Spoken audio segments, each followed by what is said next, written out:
परम प्रेममय परम दयाल श्री ठाकुर अनुकूल चंद्र श्रीचरण मोर शत सहस्र कोटि प्रणाम। परम आराध्या जगज्जननी बड़ माँ श्रीचरण मोर प्रणाम।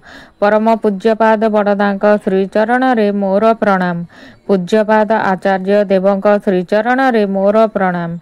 मोर यही वीडियो देखुथिबा अगणित इष्ट प्राण गुरु भाई गुरु माँ मानकु मोर अंतररु सदापूर्वक जय गुरु। मोर यही चैनल मु समस्त को श्रद्धार सह स्वागत जनाऊँच। आजिर प्रसंगटी होउची प्रदेश भित्तिक कर्मी बैठक रे परम पूज्यपाद श्री श्री आचार्य देवों अभिभाषण। अगस्ट 7 रे तांकर अभिभाषण। आम मानकर काम कौन थिला? समाज बहुनैतिक मनटाकू एकनिष्ठ करिबा किपरि भाबे? मनीषर घरे घरे तो असंख्य कुलदेवतांकर आसन। केबे कौन भाबिजे एही जेउ उपयोजना केन्द्र गुड़िक खोला हैला इष्टबुद्धि संग्रह छड़ा भी एहार अन्यान्य आउ जा करणीय अछि सेगुड़िक भी करे। सद्य दीक्षित कौनसी गुरु भाईर घर को गली जाइकी सेठी मु कहिली जय गुरु किपरि अछंती? आपणक ठाकुर घरटा देखिबाकू आसिली।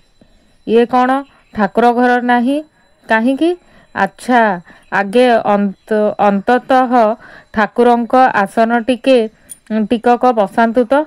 एही टिकक तो कही पारे कौनसी परिवार हुए तो धनी अबा खूब गरीब अबा खूब दुस्थ गोटे ही स्तूपाकृत अवस्था ठाकुर घर करिवार सामर्थ्य नाही तांकू जाई तो कही पारे। घाबरौछंती काहींकी? फल विक्रेता तो केही अछंती ही आपणक परिचित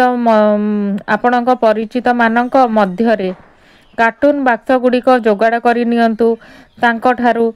सेगुड़िक ही जोड़ी धरी धड़ा कागजरे मोड़ी लगे दियंतु कांथरे। सेथिरे ही आपणकर ठाकुरंकर आसन हेउ। आगे ठाकुरंक आसनटा स्थापन तो करंतु तेबे ही ना आपण जीवन रे दौड़ी पारिबे। कौनसी घरे तो ठाकुर घर रे हजारे देव देवतांक फोटो। सेही घर को जाई तो कही पारे आपण सेही असंख्य देव देवींक मझिरे ठाकुरंक बसाइले काहींकी? आपण तो आपणक ठाकुरंक आसनटाकू पृथक रखी पारिबे। शास्त्र रे कथा शुणिबाकू चाहंती। शास्त्र स्वयं कहिचंती गुरु ब्रह्मा गुरु विष्णु गुरुदेव महेश्वर। जदि शिव रुष्ट हुअंती ताहेले गुरु रक्षा करिवे किंतु गुरु रुष्ट हेले शिव भी ताकू रक्षा करि परिबेनी। ताहेले काहींकी रखिबे एते गुड़िए छवि? ताठारू आपण ठाकुरंकर आसनटा अलगा करंतु। आउ हजारे देव देवता से सबू करी कौनसी लाभ नाही। मु सत्य कथा कहूची। सेही गल्पटा तो समस्ते शुणीछे। गोटे पोखरी रे 3टा माछ थिले। एक बुद्धि सतबुद्धि आउ सहस्र बुद्धि। एक बुद्धिर गोटे ही बुद्धि सतबुद्धिर 100 बुद्धि आउ सहस्र बुद्धिर तो असंख्य ही बुद्धि थिला। दिने से माने शुणिले केउट माने ठीक करिचंती एई पोखरी रे जाल पकाइबे काली। एक बुद्धिर तो गोटे बुद्धि विपद आसीबा आगुरु ही सावधान हुओ। से पलाई गला राताराती। सतबुद्धि भाविला मोर 100 बुद्धि निश्चय कौनसी उपाय खटई देबी। पड़िला सेही जालरे धरा पड़िला से दैव बलरे कौनसी एक फांकरे से जालरू खसी पलाई जाई बंचिला। आउ सहस्र बुद्धि से तो तार 1000 बुद्धि अहंकार रे निश्चिंत मनरे बुलुची। पड़िला जाल पड़िला धरा मरिला से। आम मानकर भी सेपरी। से बहु नैष्टिक हेले जेतेबेले विपदरे पड़िबा एते जन देवतांक मध्यरु किए आसी आम मानंकु बंचाइबो। मोर पुरुणा कौनसी पुण्य फल थिले बंची जाई पारे किंतु देवता माने तो सेतेबेले विभ्रांत। मु असल रे काकू भजना करे ता नहीं समस्ते भाविबे याकू बंचाइबाटा हुए तो अमुक देवतांक दायित्व मोर नुहे।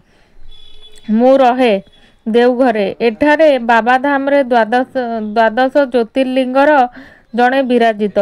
ମୁଁ ଆଜି ଅବଧୁ ପ୍ରବେଶ କରିନି ସେହି ମନ୍ଦିରରେ। ମୋର ଜନ୍ମ କଲିକତାରେ। ସେଠାରେ କାଳୀଘାଟରେ 51 ଶକ୍ତିପୀଠର ଗୋଟେ ଅବସ୍ଥିତ। ମୁଁ ଚେହେରା ହିଁ ଦେଖୁନି କାଳୀଘାଟ ମନ୍ଦିରର କୌଣସି ଦିନ। ଗୌହାଟୀ 1000 ଥର ଯାଇଛି, ରହିଛି। ସେଠାରେ ବି ଏକ ଶକ୍ତିପୀଠ କାମାକ୍ଷା ଅଛନ୍ତି। ଆଜି ଅବଧି ଯାଇନି ସେଠାକୁ।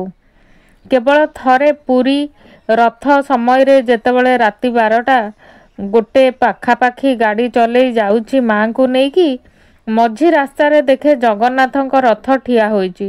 ମଝିରେ ମଝିରେ ଏପରି ହୁଏ, ରଥଯାତ୍ରାରେ ଦେଖିଲି ଜନତାଙ୍କର ସେହି ଭିଡ଼ ନାହିଁ। ତଳେ କିଛି ଲୋକ ଭଜନ କୀର୍ତ୍ତନ କରୁଛନ୍ତି। ମୁଁ ମାଙ୍କୁ ଟିକେ ଆସୁଛି କହି ଚଟ୍ କରି ରଥରେ ଚଢ଼ିଗଲି। ଦେଖେ ଥୁଣ୍ଟା ଜଗନ୍ନାଥ ଦେବ ଏକା ହିଁ ବସିଛନ୍ତି। ମୁଁ ତାଙ୍କୁ କହିଲି, ତୁମର ଏଠାରେ କୌଣସି ଅସୁବିଧା ହେବ ନାହିଁ ତ? କହିଲି ଚାଲି ଆସିଲି। ଈଶ୍ୱରଙ୍କ ସ୍ୱରୂପ ହିଁ ଏପରି। ସିଏ ଏକା, ସିଏ ଥୁଣ୍ଟା। ସିଏ ନିଜେ ଧରି ନାହାନ୍ତି କାହାକୁ। ତାଙ୍କୁ ଜଡ଼େଇ ଧରିଲେ ଏବେ ତାଙ୍କୁ ପାଇ ହୁଏ। ଜୟଗୁରୁ। ଆପଣଙ୍କୁ ଏଇ କାହାଣୀଟି କିପରି ଲାଗିଲା, ଏଇ ପ୍ରସଙ୍ଗଟି କିପରି ଲାଗିଲା, ଆପଣମାନେ କମେଣ୍ଟ ମାଧ୍ୟମରେ ଜଣେଇବେ। ଆଉ ଭଲ ଲାଗିଥିଲେ ଲାଇକ୍ କରିବେ, ସାଙ୍ଗସାଥିମାନଙ୍କୁ ସେୟାର କରିବେ, ଗୁରୁ ଭାଇ ଗୁରୁ ମା' ମାନଙ୍କୁ ଜଣେଇଦେବେ। ଆଉ ଛୋଟିଆ ସବସ୍କ୍ରାଇବ୍ଟେ କରିବାକୁ ଜମାରୁ ବି ଭୁଲିବେନି। ଜୟ ଗୁରୁ।